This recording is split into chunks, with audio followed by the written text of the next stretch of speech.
Hey everyone, this is John Feneck, the Feneck Commodities Report, and with me again for our monthly is my partner here on YouTube, Don Durrett. Don, welcome back. Hey, John. No CEO this week, but we'll entertain people. That's right, we'll try. And I should mention Don is the founder of goldstockdata.com, which I find to be the best database out there for gold and silver stocks, covering hundreds of names. Really, really helpful for a very low price. So take a look at that if you haven't already, guys. And let's kick it off with macro, Don. You know, there's been a lot going on since you and I last recorded, I guess, geez, about 6 weeks ago. So today is October 3. We saw this week, the news of the Iranian response to what's happening in Israel. And, you know, I know that's not the only factor, but you and I think, both agree that gold and silver, like uncertainty, like fear, and like other things out there. And I think people are just way underweight in the average portfolio. So, what do you think about what's happening with that piece of news and anything else that you've seen since we last recorded? Yeah, I think gold could care less about the Middle East. Okay. What's happening in Israel, even the oil situation. I don't think gold cares. If you go back, gold's been following the S&P since March, 1-to-1 correlation. That correlation's not gonna. It's not like gold broke out today and because of uncertainty in the Middle East, and the stock should have went down, but they didn't. And the stocks are, well, they actually went down a little bit. So we're at 56.89 and it traded above 5,700. So it went down a little bit. But gold's at 26.56 spot. They're both, hanging in there. Wall Street is very bullish, but it's, to me, we can talk about this. We have time today. We don't have to rush. Usually we have to rush through these things. So they can get a little bit of a treat. We can kind of go slow here. I tweeted today. So if we look at, we're going to get to the reason why I think gold is up, the stock market's up, and they don't care about the Middle East. Of course, if Iran bombs that one island, I can't even pronounce it, starts with a K, 90%, Iran exports 90% of their oil from one island. They blow up that island, price of oil is going to spark to $100 overnight. That's absolutely a possibility. Right. But if we look at the economy, the U.S. economy, I tweeted out today, yesterday, first week of October, actually, I think it was October 1st, you had this spike in the debt, the national debt, went up like $250 billion in a day. And you had this spike straight up. And so I tweeted out that chart and I basically said, okay, if the national debt's going up straight up, that means that the U.S. government is spending money at a very fast rate. And I said, okay, well, let's see how fast they're printing their money. So if we look at 2023, we've spent 55.3 trillion. I'm not sure I got the numbers right, but this year it's 6.3, 5.5, I think. But now we're at 6.3 in 2024. So if you just look 23 to 24, the spending increased 15%, which is totally unsustainable. That means that GDP, which is usually 1 to 3%, we should only be increasing spending 1 to 3%. We shouldn't be increasing spending 15% year over year. The only way you can increase spending 15% is debt has to be exploding. So that's where the national debt is.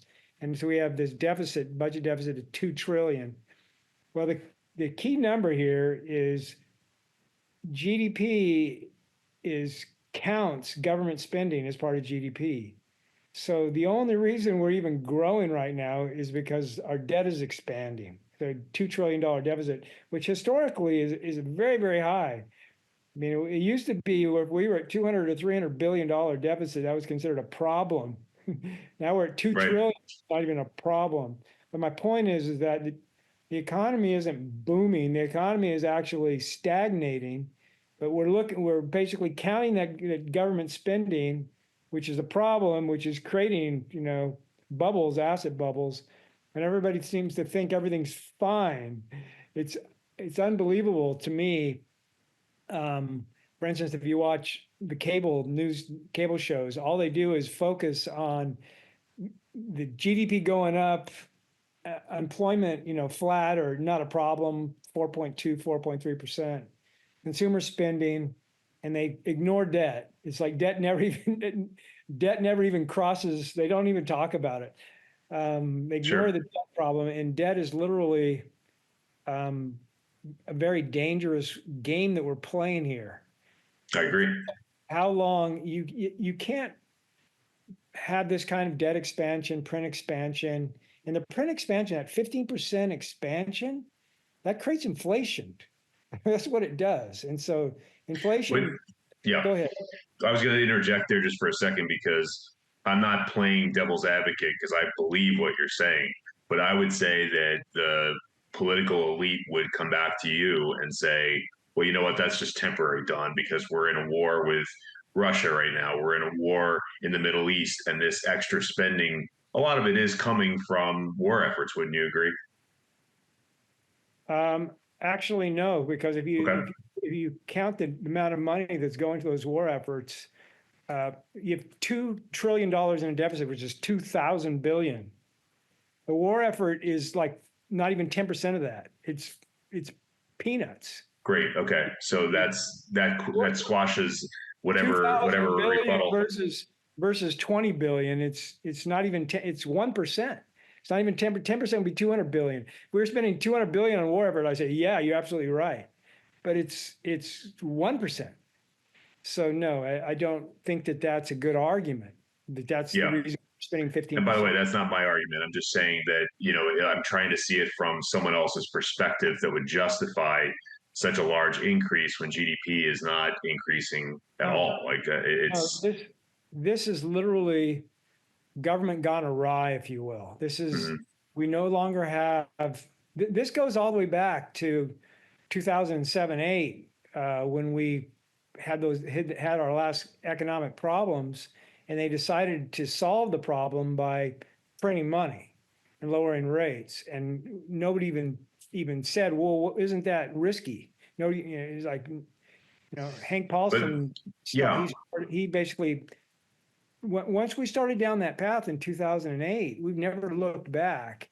And so right. now, every time we have a debt hit the debt ceiling, whenever we hit it, like we just did. I don't know if they passed it, but they basically they wanted, initially the Republicans wanted to have something in that bill that, I forget, it was the SAFE Act. They wanted to add that SAFE Act and it wasn't even going to impact this election. The SAFE Act was for future elections, Right. and it didn't get through. And then basically they basically going to just expand the national debt higher, higher, higher, and it's been like that since 2008. And so, So I I guess I guess one of the questions I get a lot from clients, and we have addressed on this show since last summer, is that 08, 09 was a difficult time for a lot of people for a lot of reasons, right?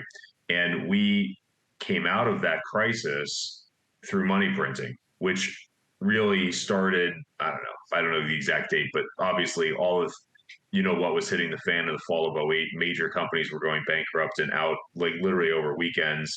So the Fed stepped in.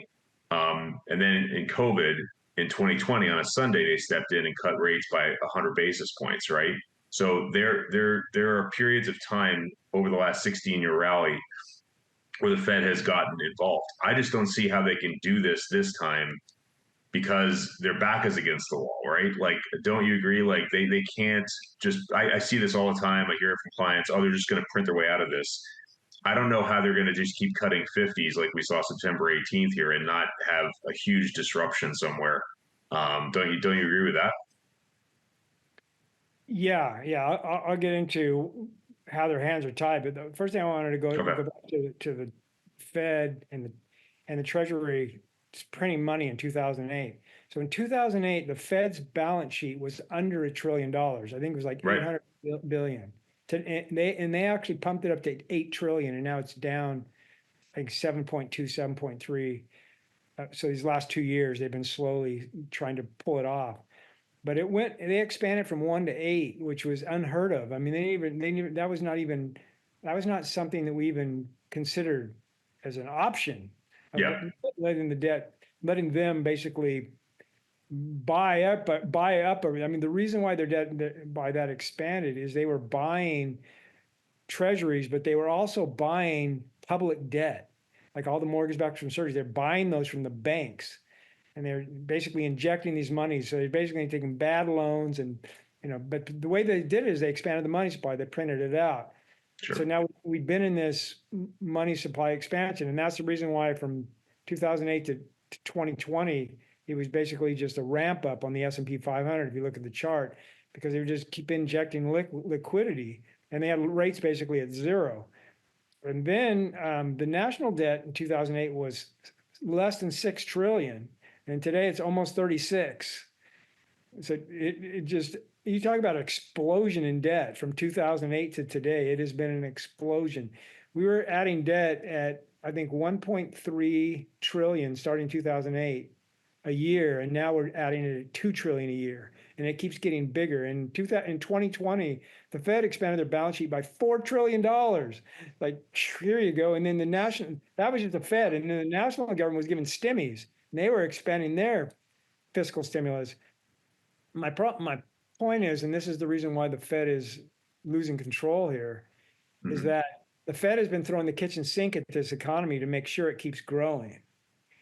And Luke Groman makes the argument that capital gains is part of tax receipts. So we're at $6.3 trillion spending and $4.3 trillion revenue, 4.2, 4.4. Let's call it 4.4, 1.9 trillion. And a large chunk of those revenues, according to Groman, are capital gains. In other words, you need to have the stock market growing, or else the deficit actually gets, your budget actually blows up.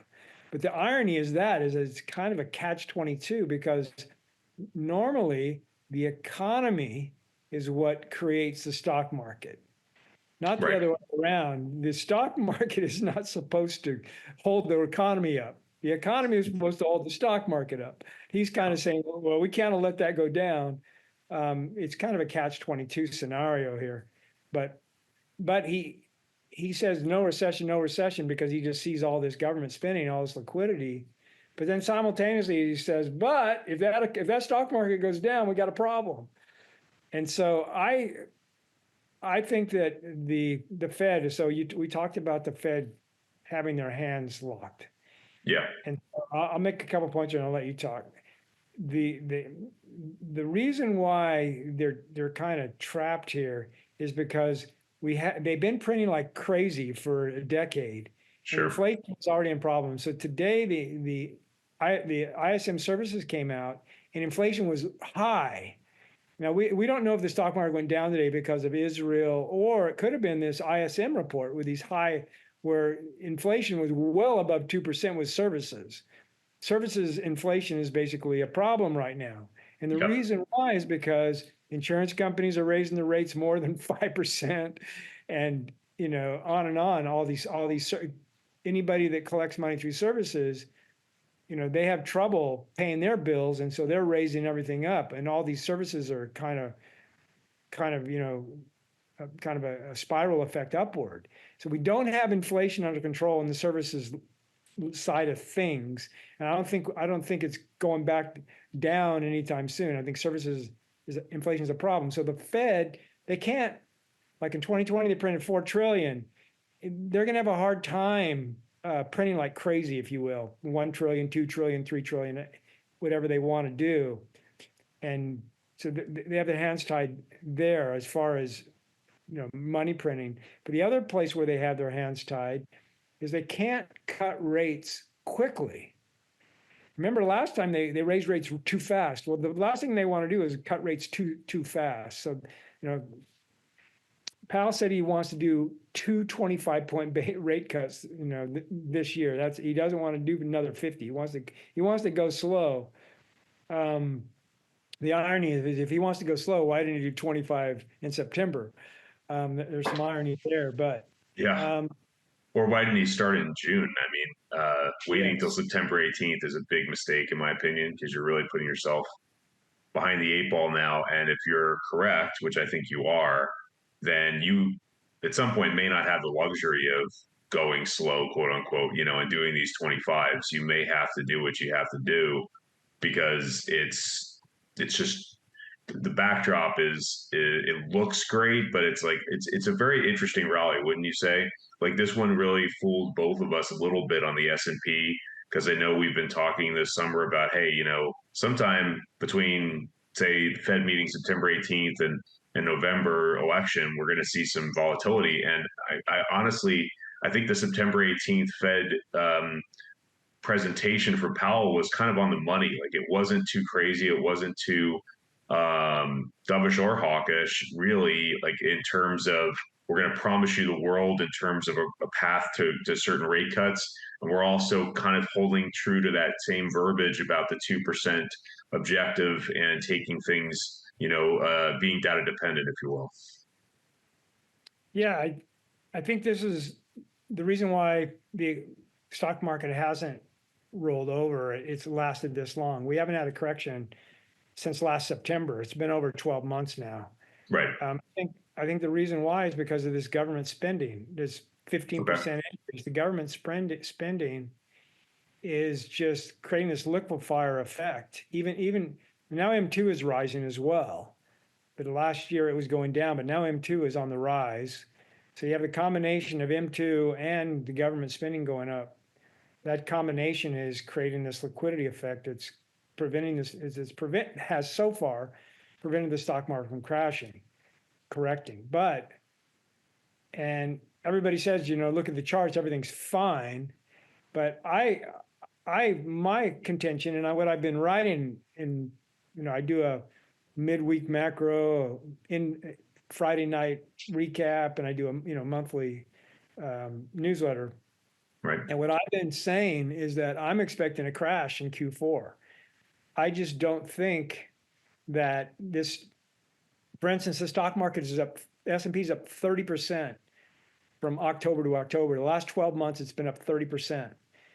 And I just don't think that the economy, the only reason why the economy is even growing is because of all this debt spending.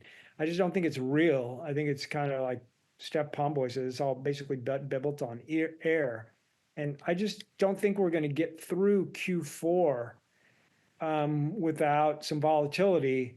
And so we got that. Basically, we have that. And we're still in seasonality. I don't think we're going to get through October without something happening.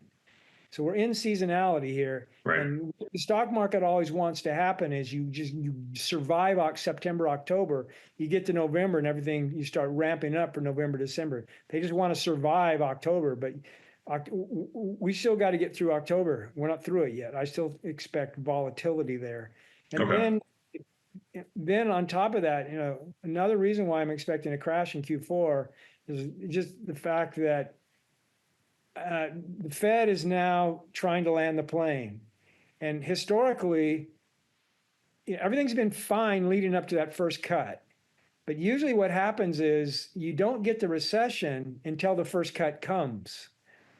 It's when you have the inverted yield curve reverts. When it reverts, that's when you get the recession. And that's what's happening right now. We're having the reversion now. And so 30 days after that first cut, so we're almost there, 2 more weeks. We have basically, I think, 2 more weeks of the stock market, basically hanging around over 5,600. And then you get to the middle of this month, and I think we go below 5,500. So I'm expecting to go below 5,500 sometime between second half of October, first week of November. But I'm expecting to be below 5,500 hit on election day. And then the stock market is basically going to be a little nervous. It's like, wait a minute, because we're going to be down about 300 points. And they'll be a little nervous heading into the election. They're pines and needles, if you will, on Wall Street. And then when Harris wins, I think Wall Street's going to have a heart attack. I really do. I think that November is going to be down a really big down month for the stock market. Down at least 10% is my expectation. So maybe down 5% in October, down 10% in November, and down another 5% in December. And basically giving most of the gains back for the year by the year end. That's what I'm expecting. Okay, interesting. Why don't we wrap up macro here and then talk a little bit about gold and silver and set up some equity discussion, because silver, of course, does very well historically once you get that first cut, right? Like, and we just saw that September 18th. Silver is narrowing that gold to silver ratio nicely. I mean, on a day like today, silver was down over 1% in the future, in pre-market, and then rebounded to finish up, I think, close to 1% today. So we call that a midday reversal, right? Where something looks really kind of rough on the onset and then just continues to slowly rally all day. That's how silver traded today. But gold was flat most of the day. So that's kind of what I've been saying, Don, to people about gold and silver is there's a lot of people in the camp, of course, they could say gold would retrace all the way back to that breakout of 2050 or whatever, which I think is BS. There's really nothing to support that at this point, in my opinion. But you could see a retracement to 2300, something like that, right? Even if you do that, silver, has a long way to catch up. Wouldn't you agree? Like when you look at historical norms? Yeah, I have a lot to say on gold and silver and the miners, but I want to finish up on macro because Yeah, people sure. are saying, people are basically just heard me say that I'm expecting a crash in Q4, and they're like, "How, Don? Everything's fine." That's valid. So I'm going to make some points here about the economy not being as strong as it seems. The one thing that people are focusing on as far as the economy go, they're focusing on the stock market being up. They're focusing on GDP, which I told you is basically fictitious because it's government spending. Right.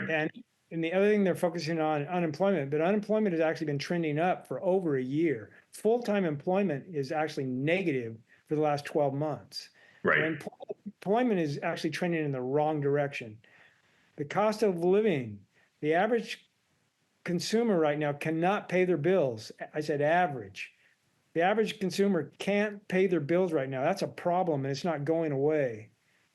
Housing right now, unaffordability is probably, if it's not at an all-time high, it's close to it. And that unaffordability is the same with autos because autos have went up. Then if you look at the banking system is actually right now kind of in trouble. They're not on their feet. And this is not a strong economy if you're a banker. And the reason why they're kind of in trouble is because they're facing losses in commercial real estate that are kind of unabated, and they're trending in the wrong direction. And on top of that, they're seeing delinquencies on auto loans, and then they're starting to see people do a lot of these refis on they're not refis, I'm sorry, taking out loans on their houses, seconds on their houses to pay their bills. But that's Right. creating more risk on their loan book. Yep. So they have people that have like a 30-year mortgage and they can't pay their bill, and then they're coming in and taking another second mortgage. That's actually weakening their book. And so the economy, and then on top of it, they're not making loans to like small businesses. My point is, and then if you look at retail is flat for the year. There's no growth in retail. Retail's not doing well. And then if we look at restaurants, they're not doing great. And we just saw a thing where Hooters is actually under pressure right now. Mm-hmm. So I just wanted to make these points that the economy, people think the economy is strong and it's just going to keep going. Well, bottom line is the economy is not doing well. The economy is basically in a recession and trending lower. So that's the reason why I'm thinking you're going to crash. Now let's go to gold and silver. Okay, so gold and silver, gold 2650 on spot. That's pretty darn high. Of course. At 2650, the margins for right now is 34% for the miners, for gold miners.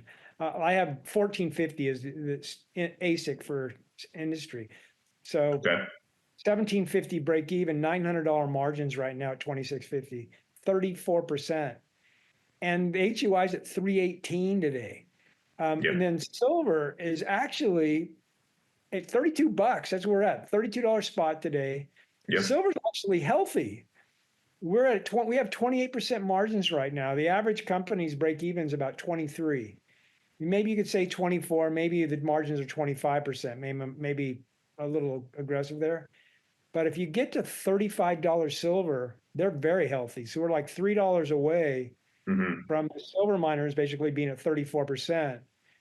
And I've always said that you need at least 30% margins for investors to even think about investing in gold and silver. But once you get to 35%, that's really the go sign. So silver's not quite at 35. Silver's right there on the edge. You get to 35, it's kind of the go sign. But nobody's buying these miners. The HUI is at 318. The cycle high in 2020 was 362. So we're not even knocking on the door of the cycle high. The all-time high is 635. I mean, we're so far, we're not even 50% back to the all-time high. Now, I get it, there's share dilution, but it's got to be at least 500. So if you say we're 40% away from, basically the all-time high, and the miners are basically not participating. The reason why they're not participating, in my view, is that people are not, they recognize that this economy, see, gold and silver miners, there's two different groups here that buy these stocks.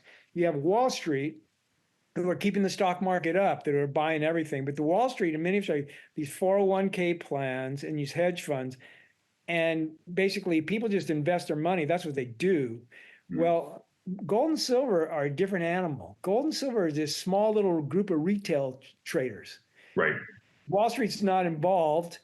And so small little group of retail traders, and they're a little suspicious. I mean, they're gold bugs. They're a little suspicious of this, what I've been saying about the economy being strong. And like, I'm not going to catch a falling knife. I'm not buying these things. I don't buy it. In other words, they're saying there's no breakout here. And that's what I've been saying. You need to get to 350 HUI, $35 silver. Once you get to those levels, we're going to rip to 400. It's going to be a rocket ship to 400.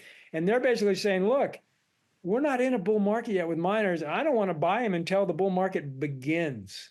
So everybody, and so that is the HUI and the silver to a certain extent.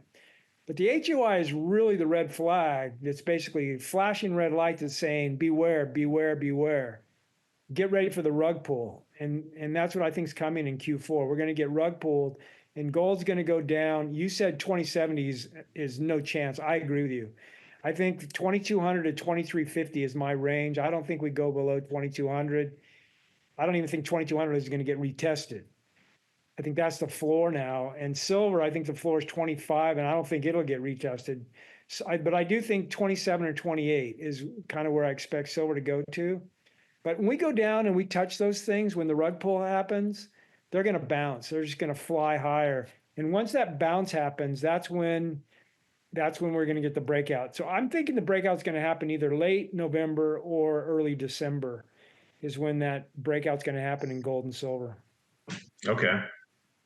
I will say that, assuming you're correct with the pullback, which I don't see as much of to those levels, I would just point out to people listening that GDX, which is the largest ETF in our sector, got to around 2560, if I'm not mistaken, a couple of times, and it held that level like to the penny earlier this year. And I put a note out to my followers and said, this is very, very bullish technically, because it's not going to break down here and revisit that September 2022 low. So if you look at GDX today in the 39s, right, 2560 to 39 even is a beautiful move. And that's what I'm trying to get across in this statement is, I don't disagree with you, Don, like that we might have a move down, but I don't think it's a sustainable move down. I don't think it's going to be months long.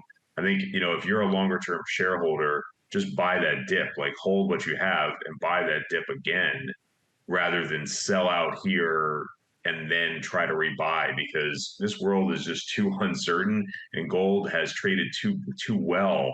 If you look at a chart of gold just the last few years, right, to really play too cute of a game with getting in and out, and because most people don't do that well, right? That's what we call it in the asset management business, the difference between investor performance and investment performance, right? It's like the investor may not even get what the S&P return is over time because they got scared and got out, and then they don't get back in. And that's what I'm saying here with our sector. You have to be careful not to try to time things perfectly, because there's really no way to do that. Yeah, I agree with you completely about no sustained drop. So the HUI was at 200 in February. And Yeah. that was, for me, I've been using the HUI as a buy indicator for years. So for me, anything above 250 is like kind of, you're getting the last chance zone. And now we're above 300. Once above 350, as far as I'm concerned, there's nothing left to buy that's cheap anymore.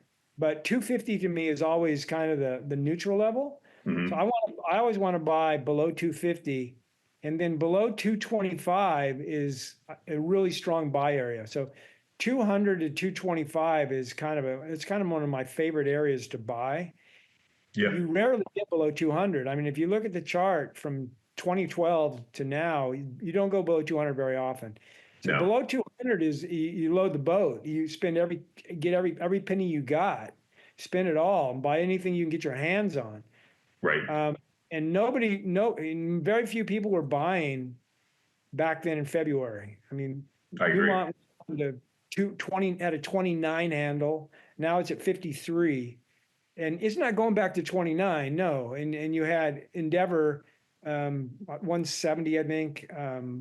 Coeur, I think under 250, and now it's at 7. I mean, these companies are not going back and retesting. We're not going back to 200 HUI. It's not happening. We're not going back to 225 HUI. Forget about that. It's not happening. Those are gone. We won't see those again. I don't think we'll see 250 either. I don't think, yeah, I don't think we're going to retrace too much, is what I'm saying. No, I think no. you could see a pullback, but then what is the length of that pullback? Is it a week? Is it a month? It's not going to be your traditional pullback that we've seen since the August 2020 highs, is my point, where you could have months to get in. Things are moving too Right. fast now. Exactly. So I think this correction, like I said late November, I don't even think this correction will last a month for the miners for gold and silver. I don't think Okay. they'll last a month. I think 2 to 3 weeks is about all. That'll be your only opportunity to buy this dip. And I don't think it's going to be that deep. 10%, 10 to 20% in the miners is about all you're going to get. Mm-hmm. So Endeavor's at $7. You might get $1.40 off that, 20%. Mm-hmm.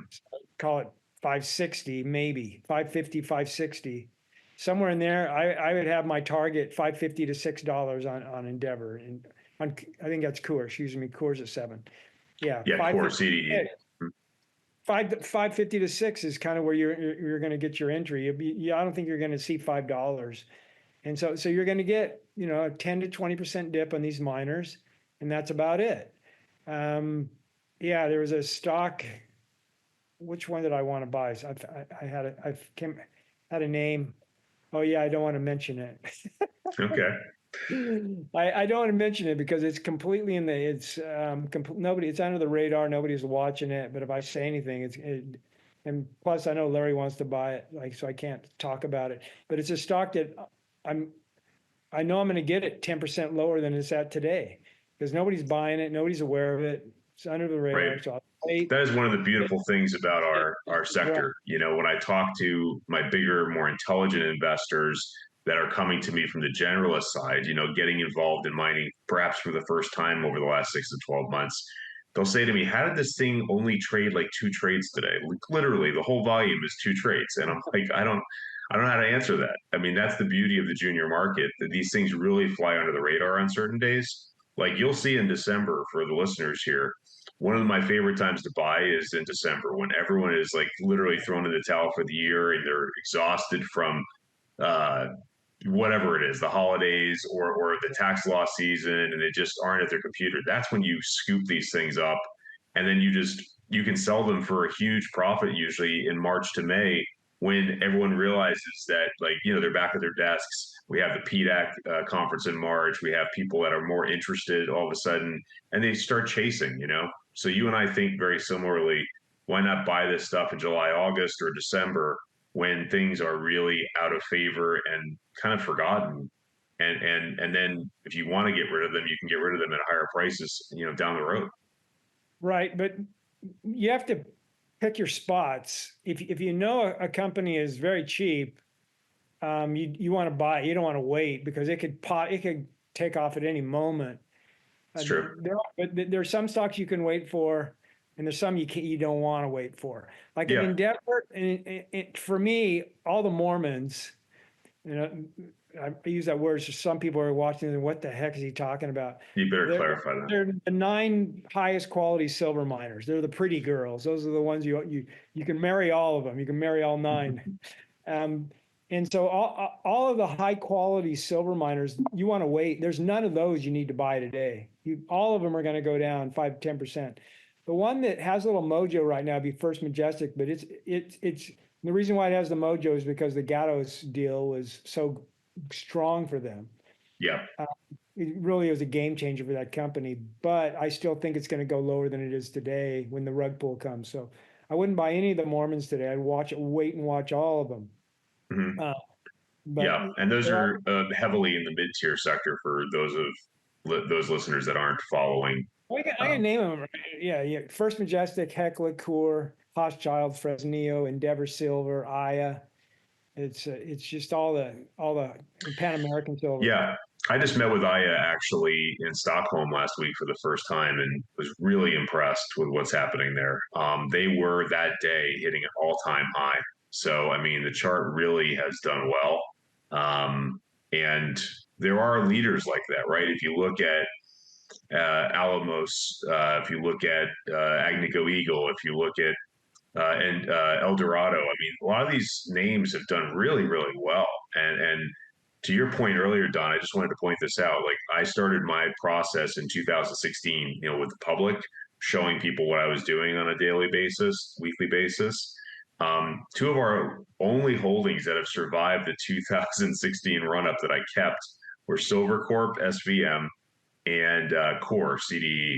I remember getting filled at Core presenting at a conference in January of 2016, and my phone was like telling me I was getting confirms, and I couldn't believe it because my orders were like 10 or 12% away from the opening order at 9:30 Eastern, and I'm like, this has got to be close to the low. Like, there's no way this thing should be trading at $1.20.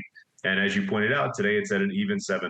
So that's what I think most investors need to understand when they hear these sensational people talking about 10 bagger this, 20 bagger that. It's not like they're talking about this like it's going to happen in 3 to 6 months.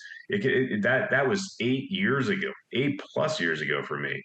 I'm really happy to be making that kind of money in a stock. I'm patient, right? So like you and I both feel that same way where we're building positions for not always for 3 to 5+ years for me, but in those 2 instances I've held them for 8 years. Yeah. My philosophy is buy to the bottom, sell to the top. And so you have to figure out when you're buying to the bottom. Yeah. So that's why the $200 HUI is perfect time to buy to the bottom, because the bottom is Right. like 160, 170 HUIs. You're going to hit it. So you just keep buying to the bottom. And so when you're buying Coeur at 120, good luck. The best you're going to do maybe is 115. You are buying the bottom. Yeah, you don't even care. You just put orders out there. So once you buy to the bottom, at that point, for me, then I'm selling to the top. Now, what is the top? Well, the top is not 100% return. The top's not even a 300% return. The top is waiting until this bull market runs. So the top is a long ways away. Yeah. You're not even thinking about selling.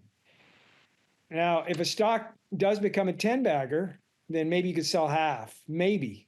Depends. It depends on the stock. Depends how you feel about it. You might just keep holding the thing. Mm-hmm. Like Agnico Eagle, I have more than a 10 bagger in. I actually took a little bit off because I had a 10 bagger because I wanted to buy some stocks. And so I basically took a little off to buy some. So I basically moved money out of Agnew because Agnew was a 2 or 3 bagger. But I've held it. I haven't taken. I really haven't taken any profit because it's such a strong stock, and it pays a dividend. It pays a strong dividend. Right. So every quarter, I basically can take that money and buy another stock. Hmm. Uh, and so I haven't found a reason to sell it. But most of my stocks, they're not getting sold for a while. I mean, you're talking, most of them won't get sold until gold gets to $3,500, 3,500, which could happen next year, or Hmm. silver gets to 75. Now, I will start selling at $50 silver, 50, 60, 70. I will, but not a lot. I'll just take a little bit off of a few stocks that are doing, who have done extremely well. But most of my stocks that I'm selling to the top, it's way down the road when this bull market basically does its thing, which I think is going to happen. Hmm. Interesting. So let's talk a little bit about um, like some gold equities that you like, right? Because we've talked about the backdrop for gold. We've both put out our kind of support levels. So we're in a sustained bull market for gold. We both agree. Why have some of these gold equities done so poorly? Like, and what are some of the names that are on, catching your attention through what you just, you and I both attended Beaver Creek a few weeks ago, which is the largest junior mining conference in the U.S. What did you come away with? Any names you'd like to share? Yeah, I was going to start off. So you talk about stocks that have not done well. So we've been in basically a 10 plus year down cycle in miners where sentiment really is, it Very poor. basically collapsed in 2013, had a little bit of a bounce in 2016, but not enough to renew it. And then a little bit of bounce in 2020, but not enough to renew it. So sentiment is just, it died in 2013 and it hasn't come back to life. And so what that's done is it just put really, really downward pressure on development stories and exploration stories and optionality stories. The only ones that have basically been able to keep their head above water is your quality producers, Yep. especially your quality producers that have decent costs. They're generating free cash flow. So there's been some companies that have done fairly well because of that. But for instance, exploration plays have done absolutely pathetically, and the reason why is because there's no sentiment there. And so one of the things I focused on is optionality, because what's happened is that it costs about $50 to $75 an ounce to find gold. So let's say you right now you're going to go out and start a new company. You're going to start a new company and you're going to just go find a lease. You're going to buy this lease and then start drilling on it. It's going to cost you at least $50 an ounce to find it, and that's minimum and maybe more. And there's companies right now that have gold in the ground valued at $5 to $10 an ounce in the ground, and they shouldn't sell for less than 50 because that's how much it costs to find this stuff. So why should they sell it for less? So what? Just for the viewers' benefit, if that's the case, why are we seeing so many new like companies in the gold space? Because it doesn't make any sense economically, right? If you can buy a junior, like you and I have highlighted 1911 gold before, I think they are a perfect example, right? Where back in the 2012 rally, these guys had a market cap close to a billion Canadian. When we Yeah. interviewed Sean, they had a $17 million market cap Canadian. So Yes. so I don't know what their, do you know what offhand what their per ounce? Under 15. Yeah. I have Okay. about a million ounces. Yeah. So right. So why would you even invest in a pre-IPO gold play right now? I know but people do. People will do it, and it's mind-boggling to me. Um, there's a I think, lot of drill stories out there today that people are excited about, and yet, if you look at the valuation of these other ones, the risk reward is so much better. So I only have 5 exploration plays on my favorites list. So I have 65 stocks on my favorites list, and only 5 exploration. All 5 of them are optionality, and so my favorite before was Free Gold Ventures. They were valued under $200 million, and they have 20 million. So that would be, $10 an ounce. mhm. Um, and so that one to me was really, really really juicy when it was under 200 million. Now it's up to like 350.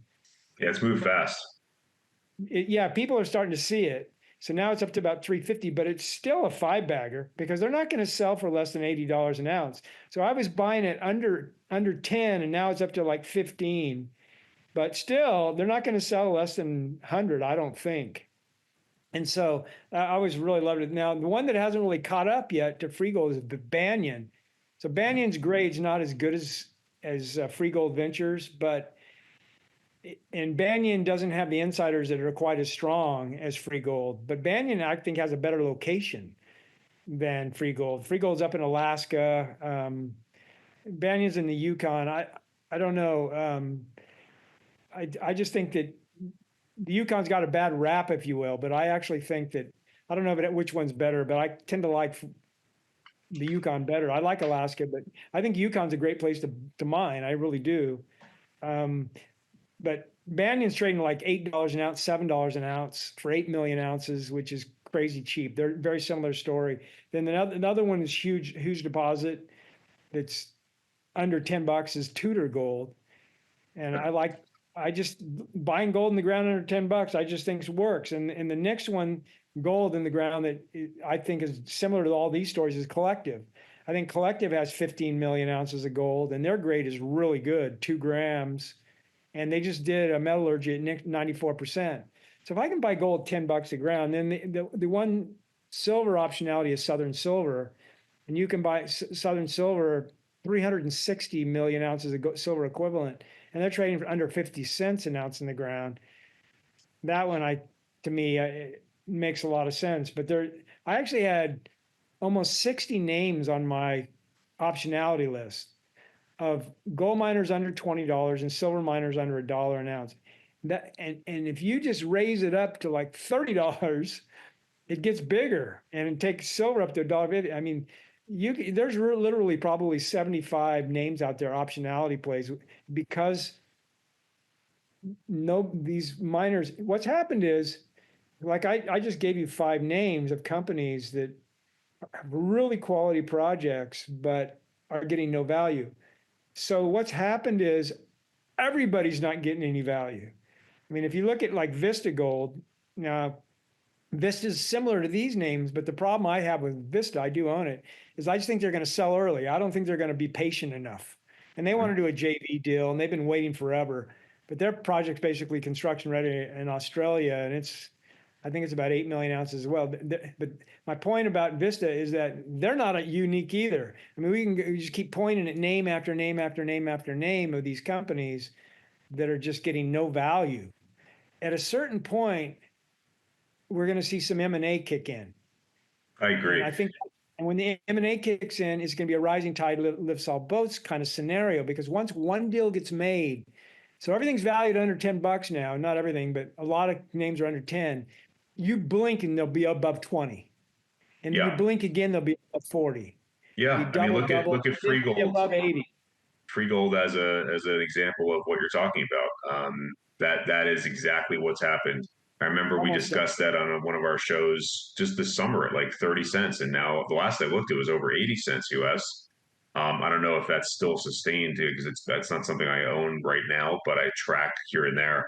But one of the things I will bring up though on the list you mentioned, it's not just about like the dollar per ounce to an average investor. I don't think. I think what it is, at least for me, it's always about knowing the good, the bad, the ugly. I love hearing when a CEO tells me the bad stuff first. If I have to pry it out of him or her, that's fine. But like, I really want to know what can go wrong here, right? Like, Banyan was supposed to be bought by Victoria. Victoria was a disaster. That's why the stock to me is in the tank, right? It's not just about the ounces. They were going to be a takeover candidate right away, right? Like within 12 to 18 months. Now that's out the window.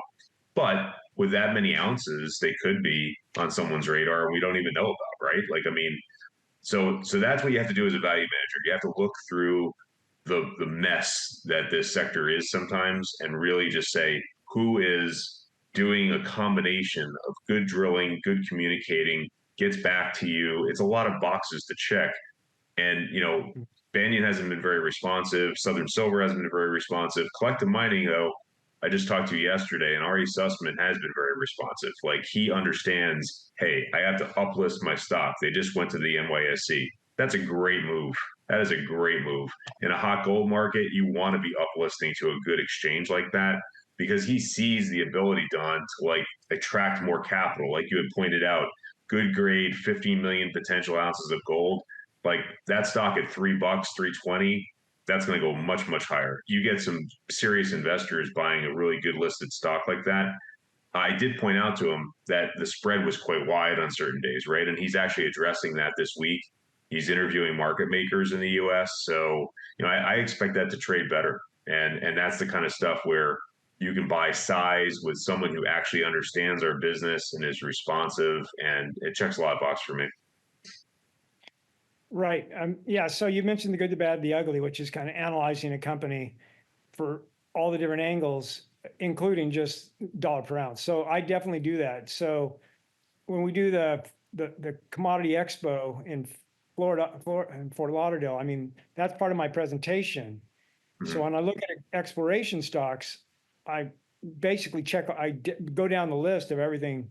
So it's not just the dollar per ounce. You're right. That's dollar per ounce is just part of the story. You still have to look at everything else. Sure. So I've actually already done a YouTube video. I did a practice to make sure I could do it in 20 minutes, which I'll release after the Fort Lauderdale show.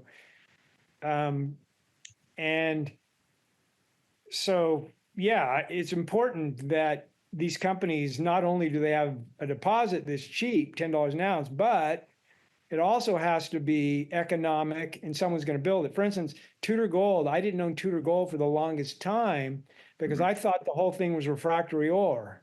It's like, this thing is low grade for refractory ore. Those things usually don't get built. And one CEO told me this thing's never going to get built. So I stayed away from Tudor for a long time. But the reason why I went back into it is 40% of the deposit's non-refractory. And that 40% can be built first. They can build the nut, and it's basically at the top, the very top, they have this big deposit that they can build first.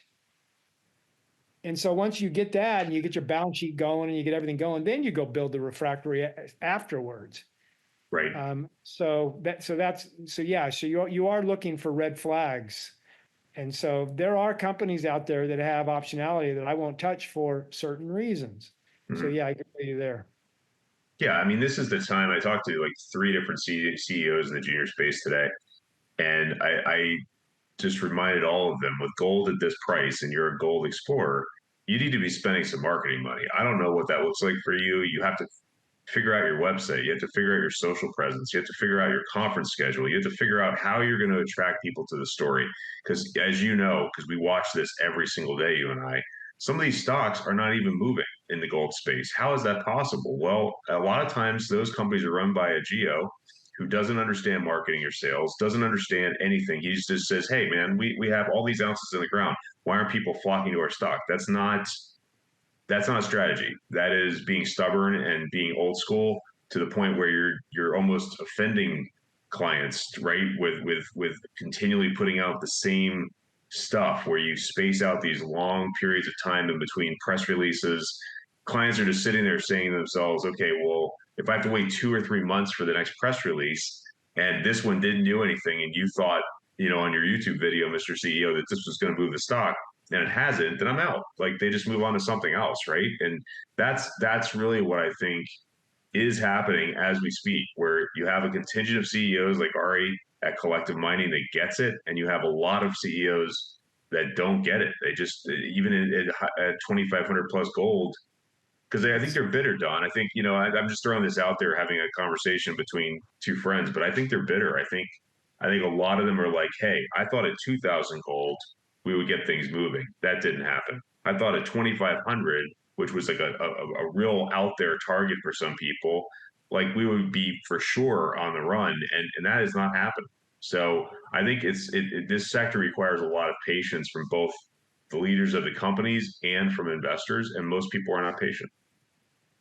Well, another big angle on this is the board and the culture of the company. Okay. if the board and the culture of the company isn't shareholder focused, then they tend to drop the ball on marketing.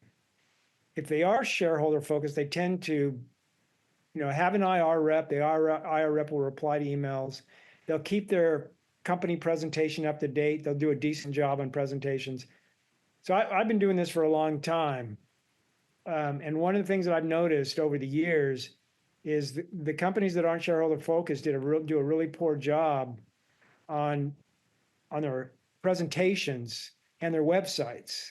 Yeah. And it just shows, and they won't keep them updated, or the data is wrong on their website. And it just shows their culture is not pro shareholder. And the No. ones that are pro shareholder, those guys keep their websites up to date, and they do their presentations on a monthly basis. Yeah, so I analyze all these companies, and the ones that are shareholder focused, when I go to open up their company presentation, they're always either this month or last month. Mm-hmm. It's amazing. And then you have other companies that are 6 months old, 9 months old, a year old, and and then they don't have an IR rep, or they won't answer. They won't, even if they have an IR rep, they don't reply. I mean, I could tell you some big names right now that I'll send emails to, and they won't reply to me. It's like, it's unbelievable. But imagine if we're not getting responses, what is the average client that has, the desire to buy a small position? They'll just get frustrated and do something else. And that's my messaging, is that the industry in general has to be more responsive at this gold price, because silver's breakout is right around the corner. And then those silver companies have to do the same thing. I found the companies that aren't shareholder focused. So if you're doing your research or analysis, it's like if you send them an email, they don't reply, or their presentation is a year old. It's like it's a huge red flag. Yeah. Like these companies, if they don't care about shareholders, then they're probably somehow they're not going to satisfy your desire of making money. That's what it's about. So the one thing that I've seen, the thing that step number one is to be shareholder focused, and then step number two is to carry through on that, such as having a good website and keeping it up to date and keeping your presentation up to date, and Yeah. then your CEO doing some marketing, going to some shows. So you got that. That's kind of a step one kind of scenario. But then the companies that take it to the next level are the companies that have a plan, know what their plan is, and can articulate it. Mm-hmm. So one thing that I love to do is whenever we interview a CEO, is like when he starts talking to us, he isn't talking about the past. He might tell us a little about his financial, but he's focused on the future. Yes. He's focused on the plan, right? And the thing that frustrates me to no end is when a company just doesn't have a plan. They're basically taking it day to day, figuring it out as we go. And people know, and if they watch this, I'm always attacking these guys that don't have it. Give me a plan, because that's what any business. I mean, when you start a business, you're supposed to have a business plan, right? Yeah. And so these companies, they start these things, and it's all seat of the pants. They really don't know what they're going to do. Like let's say they had a drilling program. So here we are, we're heading into next year. And there are some companies that haven't even decided yet on their drilling plan for the next year. And they might not even, decide until March. They're just taking it day to day. And the good, the other ones, man, they know exactly what they're going to do next year, the year after that, the year after that. Those are the CEOs that I really like, because they have a plan and they're carrying it out. And that's all as investors, that's all we can hope for. They articulate their plan, and we agree with it, and we're ready. Right. We want to bet on them to pull it off. And I can name several companies, but I won't do it. But Sure. Basically that impress me. That, okay, they have a plan and they're going to try to pull it off. And if they do, I'll name three. What the heck? The first one is Silver Tiger with Glenn Jessam. Okay. And that guy, whenever we talk to him, he's always, okay, this is what we're doing. This is what we're going to do. He's always about the plan. I love that about that guy. Yeah. Hard worker. Next one was Skeena Resources. Yep. I mean, they were a new company. They came out of left field and they basically said, we're going to build this mine and this is ABCD and this is how we're going to do it. And they've done it. And now they're basically, we're getting our financing, we're going to get our permits. As soon as we already started on construction, as soon as we get a permit, we're going to build this thing. As soon as we get done with it, those guys are, they're on top of it. And so I've always had a good feeling, but the thing about Skeena that concerns me is it's such a good project. Can they hold on to it? I bring this out to Glenn too. Can you hold on to it? And he said, "Don't worry, Don. They're not going to outvote me."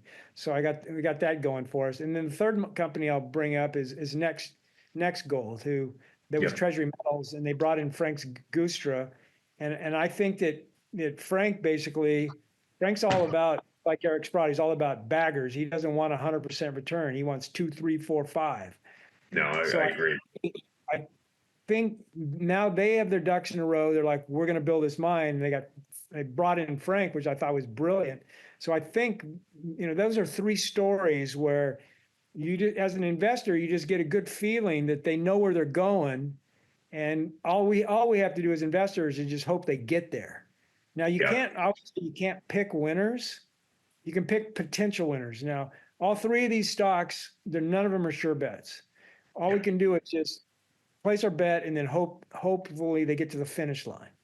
And so that's kind of one final point there is that all three of them have done a really good job on their websites and their presentations. And it shows. I mean, that's what I mean. They're shareholder focused. They get their presentation, keep their presentations up to date. And, so that's. I agree with you. All three of them are dialed in. I'll give the symbols out for those. SLVTF is Silver Tiger. I've been watching that with the Mexican news here approaching, of course. That stock's in an uptrend. It was trading extremely well this last couple of days versus silver peer group. So that's telling me that the part of Mexico they're in may be getting some love from Scheinbaum. I don't know that for a fact, but there's someone absolutely gaming that stock right now to the upside. So check out the volume on that, Don, because it bottomed like a few weeks back, and it's been in a serious uptrend the last few weeks. SKE is Skeena. They just changed their name to Skeena Gold and Silver to reflect both elements that they are involved with, and also Next Gold, NEXG in Canada had a symbol change recently, as you pointed out, because Treasury Metals was their old name. I really like Jeremy and Oren. These guys with the Frank Giustra combo are now at over 3.8 million ounces of gold. And I met with them at Beaver Creek about 3 weeks ago. The takeaway I had there was that they are not satisfied with waiting until 2029 or 2030 to go into production. They want production way sooner. And that's one of Frank's strategies with his other companies, right? He merges into a company, he takes a position. I believe he owns 10 to 11% of Next Gold now. And basically, he then says to them, let's find something that we can get our hands on that we can go into production with sooner, right? So it really changes the game and the complexity. I shouldn't say the complexity, the upside, really, potential of a company when you can go into production in a hot gold market way sooner than the market anticipates.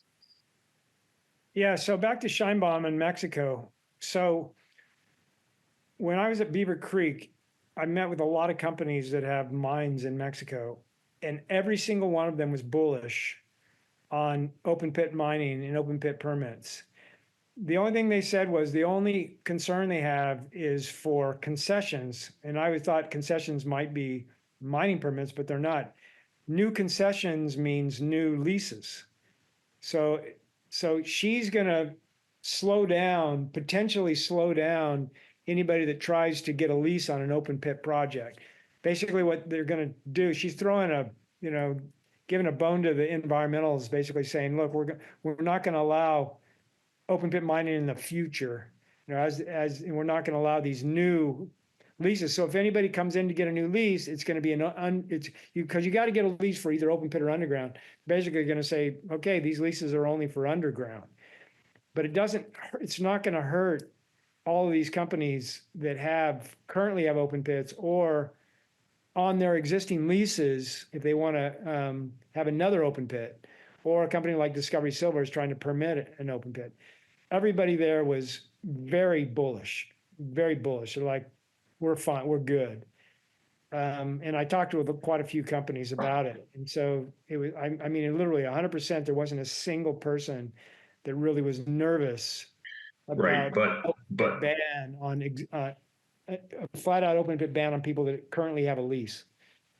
yeah, I mean, I think we still haven't seen Shinebaum show her entire hand, though. So I think you have to be careful as an investor because these things have traded down a lot already. But there's always that what if the company doesn't have a plan, to your point earlier, about pivoting into underground if they had to, right? They're going to be in difficult shape. I mean, Discovery Silver's traded way down, but Tony's a great CEO. I think they'll pull through, and he had very positive comments. I think just yesterday in a piece that I read about what's happening in Mexico. One that I like, I just talked to today actually, Sonoro Gold, SMOFF in the states. I think it's SGO in Canada. These guys are at 3 cents US. I mean, 0.032 to be frank.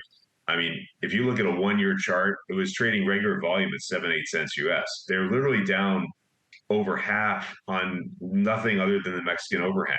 This is what we saw, Don, in 2 or 3 years ago with Peruvian stocks. It was the same stuff. Castillo's in office. It's oppressive. I get it. But some of those stocks like SilverX have never gotten out of the basement. Like, it's unbelievable to me that you can buy silver. I bought SilverX again yesterday at 16 cents US. I mean, I know Jose is going to turn the corner there. He owns 12% of the float. But anyway, getting back to Sonoro, I think Sonoro is one of those names that could do very well because it's very tightly held. It checks a lot of your boxes, Don. It's got senior management. They own a ton of shares. They've been funding the company themselves to kind of show the market, like, hey, we really have conviction here. And that one, I think, is going to, if you're right about what you're saying about Silver Tiger, these guys are in the same state. I mean, Sonora is a pretty good part of Mexico to be involved with, I think. Yeah, Sonora is one of the better places to mine. It's up in northern Mexico. There's nobody there. There's no communities. It's basically all desert. So yeah, Mm-hmm. it's there's no natives up there as well, so it's easy to permit. Yeah, it's a great place to mine. Couldn't be. I think it's probably the best place to mine in Mexico. Mm-hmm. Um, Now, one back to Scheinbaum. I think it would be a shock. It would be shocking if she flips towards an open pit ban. I think it would. I think if she was even thinking about it, I think word would be out, if you will, because she's in office now. Well, she started office this week. I just think it would be absolutely people would actually be shocked if she actually flipped, because she actually had a document out in July, and in July, the only thing she mentions in there is concessions, not Mm-hmm. permits. So it would be it would be quite the flip for her to go that direction. And on top of that, when she gave her the person that she put in charge of this is the other thing that I found out at Beaver Creek. She actually put she didn't put newbies in. So the person she put in charge of business, they actually, the way that it works in Mexico is before the president actually takes office, they can make appointments. So she had already made her appointment on her finance minister, who was basically an old guard guy who's pro business. And then the person that she put in charge of permitting, and I didn't know this, this just goes to show you how much mining there is in Mexico. But they said that this person's like one of the most powerful politicians in Mexico. And all the person does, it's what Sapermat, how do you say the name of that? They actually have an organization that does the permitting Okay. in Yeah, I know what you're talking about. Sapermat. They said that that person, the person she put in charge of that, is an old guard guy. He's not anti-mining. He's pro-mining. Interesting. So for her to put him in charge of that shows you that she's not anti-mining. She put somebody in there who's efficient. She's actually putting people in there that have connections who can get things done. Right. And that, and so they paid just the appointments alone shows she showed her hand already. If she was going to be anti-mining, she would have put somebody like a woman who's a kind of environmentalist. That's not who she put in charge. She put an old guard guy in there that's basically been in mining forever. Yeah, So those that's a two good point. appointments, And a good indication that things might be better off than people and investors are yeah, are thinking. and that's why you do what we do. It's part of this is calculated risk, right? It's not just straight up risk. It's saying to yourself, okay, what's the worst that can happen here? We've already seen the worst. I think it's been a pretty bad 18 to 24 months in a lot of these names. Yeah. So, um, Beaver Creek, I actually, I ranked, I put my notes out and then I ranked the stocks that I liked the best. But the one that surprised me the most was Heliostar. Okay. Heliostar, I mean, when I walked out of that meeting, I can't wait to get my hands on some more shares. First of all, I like the CEO immensely. I mean, he's a young guy, but the guy's, he's got vision. I mean, he actually went from I think it's called the Unga. He had a project up in Alaska, high grade, about 600,000 ounces that he was drilling, and he pivoted down and he acquired the Ana Paula mine from Argonaut, and he's building that out. And we're getting closer and closer. I think they're about 2 to 3 years out on Ana Paula, but it's a solid mine that he acquired it for a song from Argonaut. Well, then Argonaut came to him and they wanted to get rid of all their Mexican assets, and they had to get rid of them ASAP because they were doing a deal for Florida Canyon with Integra. They had to resolve all that before they could do with the deal with Florida Canyon, and since they already did that deal with Heliostar, they basically came to Heliostar and offered him basically all their Mexican projects for like $5 million, which is just unbelievably cheap. And then they kept like NSRs, I think, but they're not atrocious NSRs, like 2%, I think. And now overnight, Heliostar becomes a producer. So they're currently producing 30 to 40,000 ounces with an ASIC around 1800. So they're making money at 2,600. And then they have a ramp of production. So they have these two mines that are in production right now. So they're an instant producer. And then they have a ramp, literally, to build Ana Paula. And then they have another mine that Argonaut had that they're going to put into production next year. So basically, they're going to go to 50,000. And then they add Ana Paula, it takes them to like 120. And they add another one to get them to 200. And they literally have a ramp to 250, 300,000 ounces of production, all for basically nothing. I mean, no dilution. It was unbelievable. The deal that they did with Argonaut was unbelievably beneficial to the company. It was a transformative deal. So you're basically paying, they probably popped a little bit. Can you look up their market cap? I think they were under 100. They're probably over 100 million now. And maybe they're up I'm to not.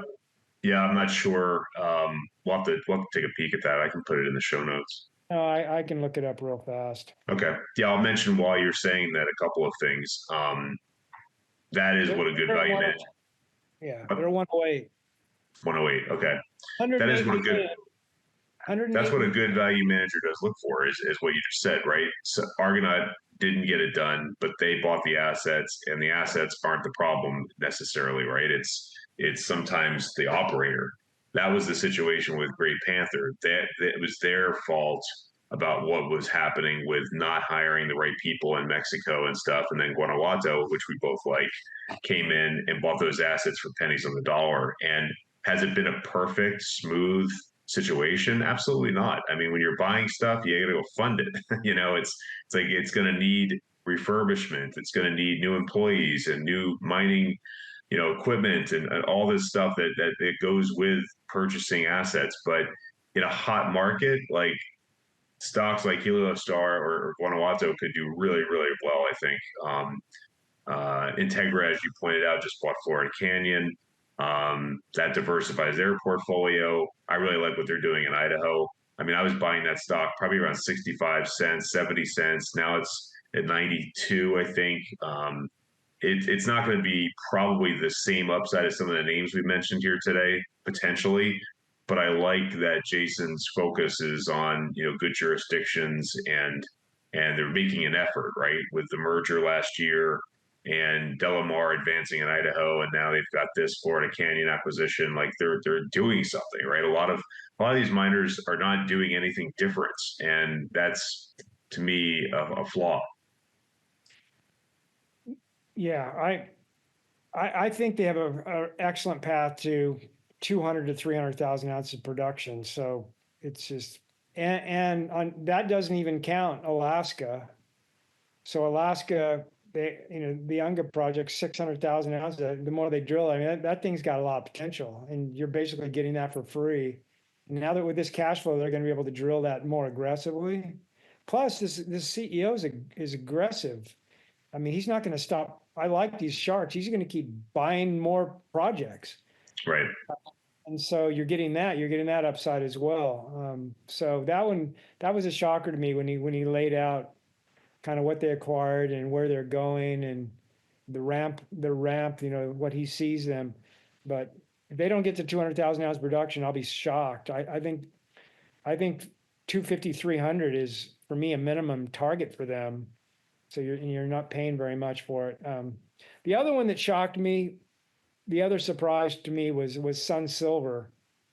So it's not a slam dunk. There's definitely risk there, but the Sun Silver is a company out of Australia, and they acquired a project in Nevada recently that I always had my eye on.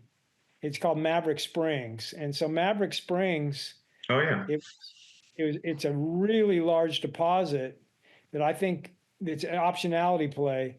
It's low grade, um, you know, 45 grams silver, but with gold. It's only gold and silver. But when you add the gold, it's 70 grams.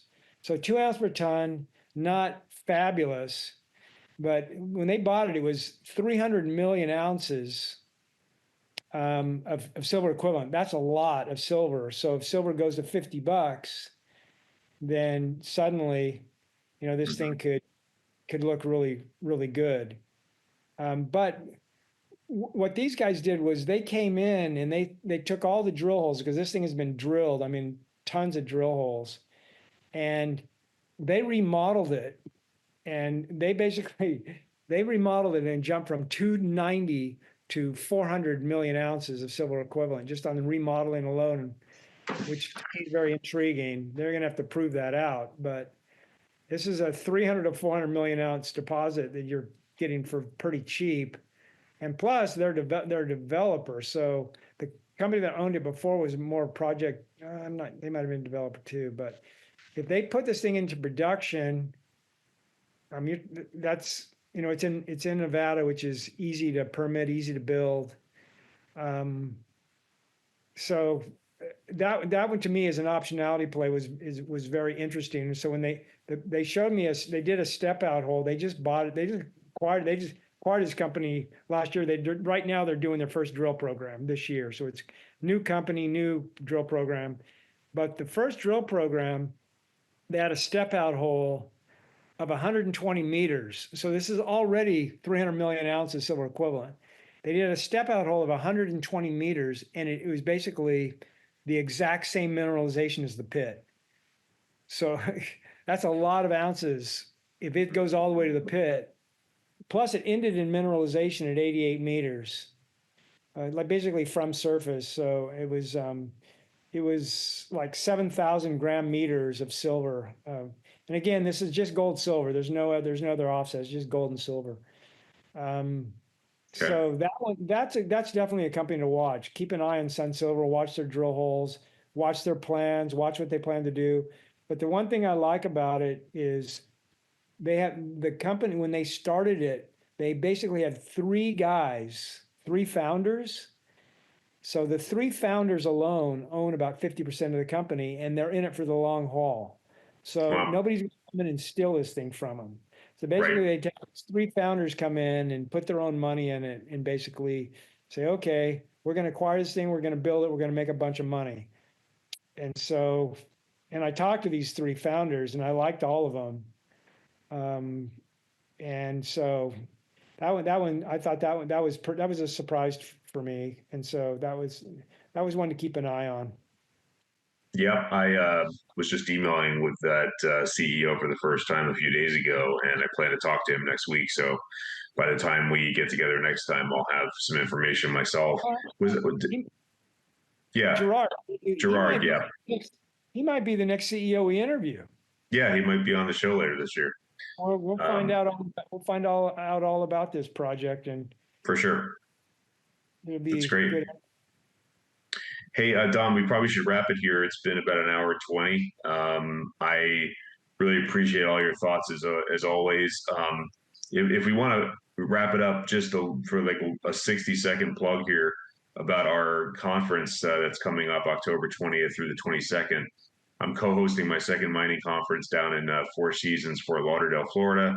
Don's going to be one of my speakers. In fact, we're both doing a show together where he'll do 20 minutes, as he mentioned, presenting his thought process in terms of evaluating stocks. And then he and I will both be available to talk a little macro and answer any questions from the audience. So we hope to see some of you guys there.